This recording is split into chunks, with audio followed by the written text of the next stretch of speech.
Magandang gabi mga kabayani Pilipino. Dito naman po tayo ulit para sa pagbigay ng reaction at komento regarding doon sa ICC arrest, warrant of arrest na inisyu doon ng ICC, International Criminal Court, which is pinabulaanan ni Ombudsman Boyeng Rimulya. Ito, napaka talaga ipal at napakakupal nitong ombudsman na to.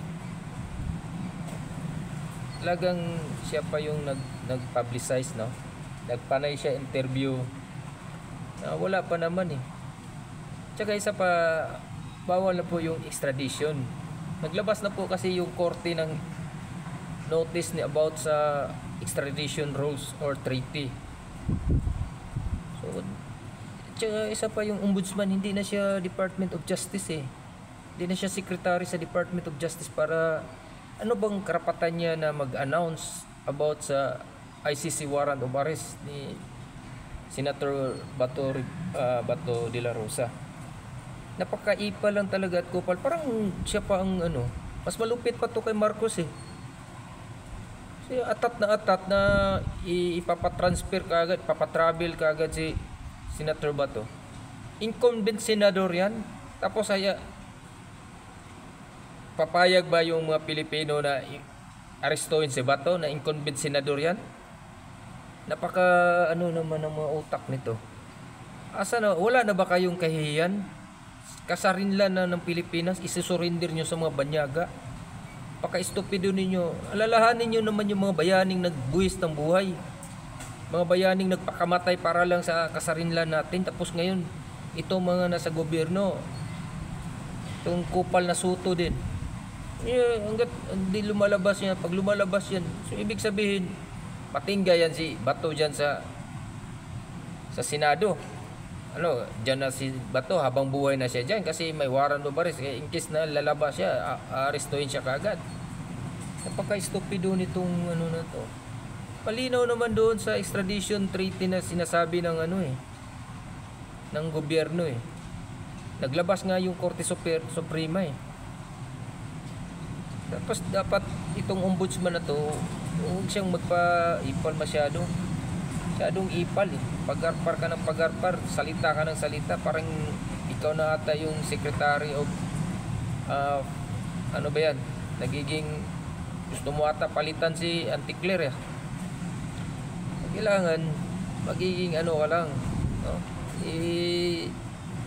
Panay ka pa interview about dyan sa ICC arrest ni Senator Bato. Paano ngayon kung malumural yung tao? Dapat na magiging ka sa mga impormasyon mo. Kasi nakakahiya ka. Ombudsman ka tapos ngayon kakasuhan ka. Ombudsman to ombudsman. Saan magsusumbong? Sa ombudsman. Kasi kakasuhan ka ngayon ng abogado ni Senator Bato de la Rosa ng false information. Kasi wala naman atang katuturan yung mga pinagsasabi mo. Dahil base nga doon sa Department of Justice, wala pa silang na-receive. Dapat sana magiging accurate ka sa mga impormasyon na ilalabas mo kasi nasa gobyerno ka eh. Panay ka pa naman pa-interview. Itong Boyeng na to, pagbaba nito sa pwesto, iiyak na naman to. Pagbaba mo sa pwesto, halimbawa, tapos matanggalan ka pa ng lisensya kasi may nakabinbin kang kaso ngayon na pinapadisbar ka. Tapos pagbaba mo sa pwesto, do you think na kaya mo pang proteksyonan yung sarili mo? Dapat magiging patas ka. Huwag kang masyadong imod sa puwit ni Tambaluslos at ni Marcos.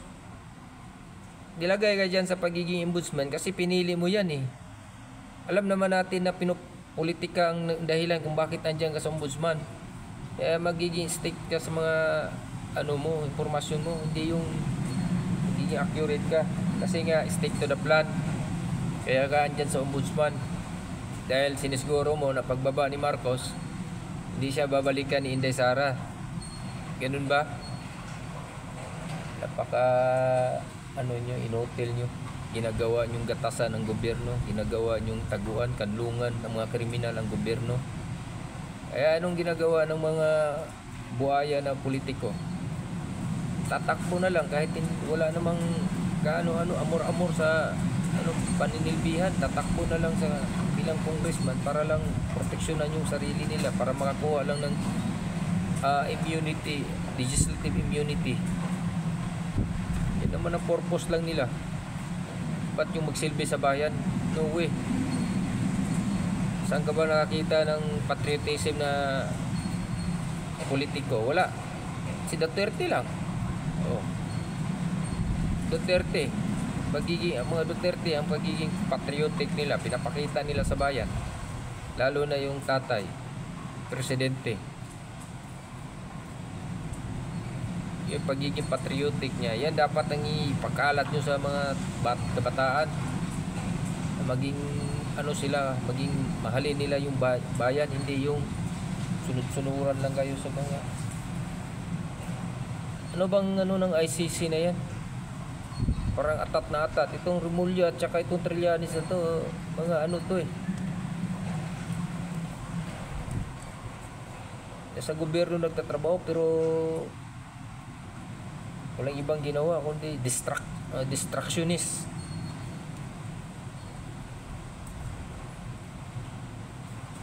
So dapat magiging lang tayo, no? Ombudsman. Huwag naman ganun. Maging patas ka, maging makatao ka. So hanggang dito na lang po tayo mga kabayaning Pilipino. Maraming salamat po.